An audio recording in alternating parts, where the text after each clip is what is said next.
spend my time staring out the window at a girl in the middle of it all.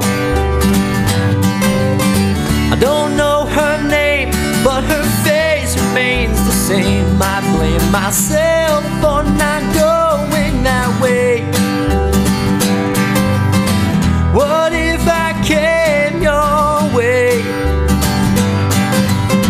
on this particular day?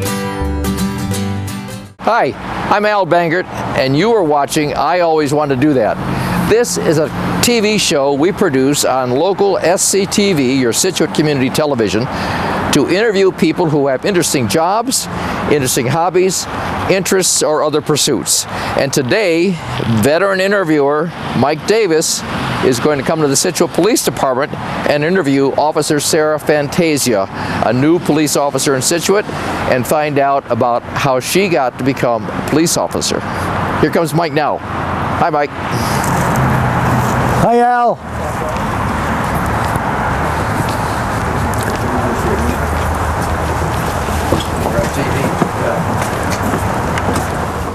Officer Fantasia. Yes, sir. Hi, Mike Davis from Scituate Community Television. Nice to see you. Nice to see you.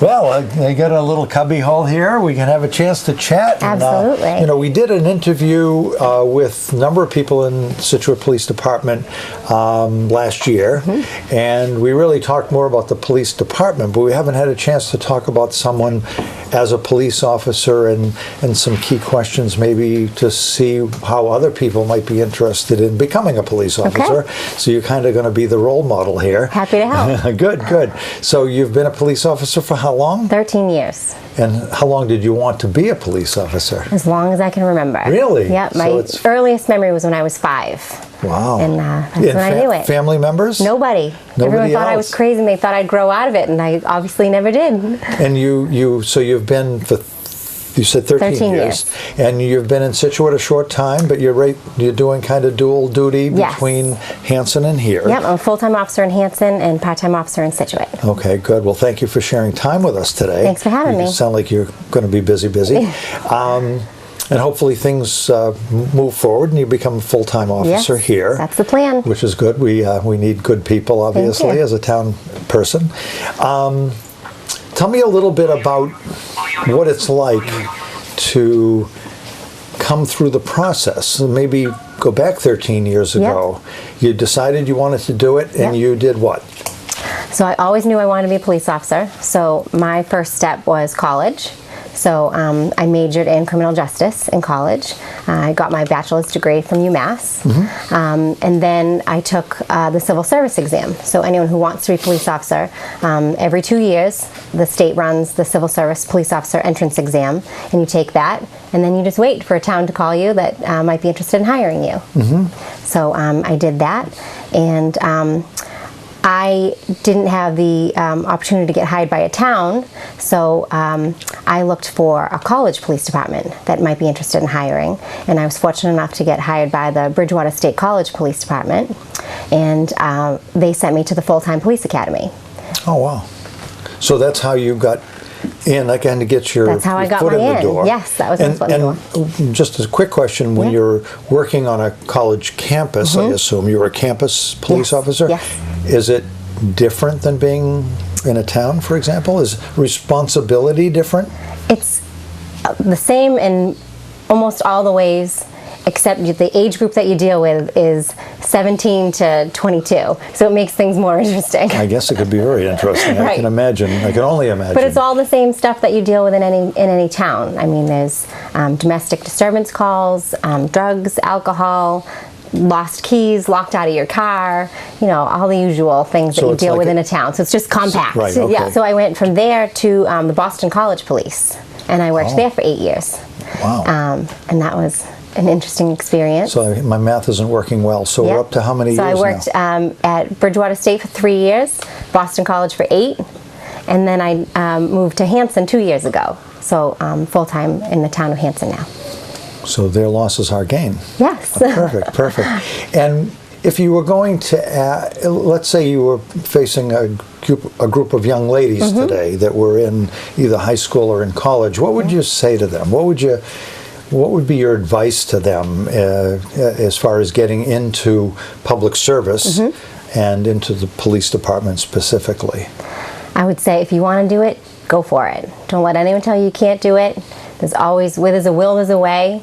And you just got to work towards your goal, and you can get there. And the physical aspect, I mean, you're required to do some certain physical things. Well, obviously I'm only 5'2", so I'm compact. Right. But it hasn't prohibited me from doing anything. I stay physically fit. I rely on all my tools. I always tell people the tools I use most as a police officer is my ears and my mouth, because I communicate and diffuse situations. You always go in like a lamb and leave like a lion. So you come in, you talk to people, and you try to handle the situation before any of these tools or any of the muscles have to come into play. Right. And in 13 years, I've never been hurt, and that's always worked for me. Good, good. And your interaction with the community, are you interacting in any way with the community beyond your job on a day-to-day basis? Do you have other interests within the community? One thing that I'm proud of and am passionate about in my job is I teach self-defense for women. It's called rape aggression defense, and it's taught by police specifically for women. I recommend that any woman take it. Specifically, I like to target girls that are either going into college or in college, and I really think that it sets a good foundation of self-awareness to teach you how to walk with confidence and what to do if you get into a sticky situation. Wow, it's amazing. Well, it's been very, very nice meeting you and talking to you. Welcome to Scituate. Thanks. And nice to meet you. really appreciate your time today. Thanks for having me. Have a great day. Thanks, There you go. too. Another great episode. Wasn't Sarah Fantasia an interesting person? How enthusiastic she was, and what a long-term interest she had in becoming a police officer. And I thought Mike did a great job interviewing her, understanding more about what it takes to become a police officer and the kind of drive that it took to get there. So this is just one more episode in the series. I always want to do that.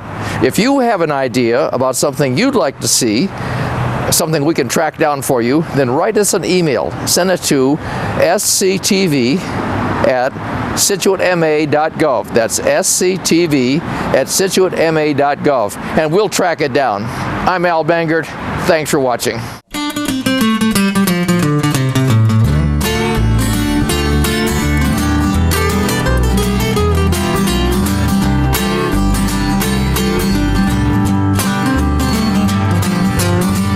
I spend my time staring out the window at a girl in the middle of it all. I don't know her name, but her face remains the same. I blame myself for not going that way. What if I came your way on this particular day? Well, I want to know you. Will you let me know you? Let me take this chance to say, let's go, let's go, let's go right now. Well, it don't matter where or how. Things like this that just can't wait. Let's go, let's go, let's go right now. I feel like needing, like getting around. Things like this that just can't wait.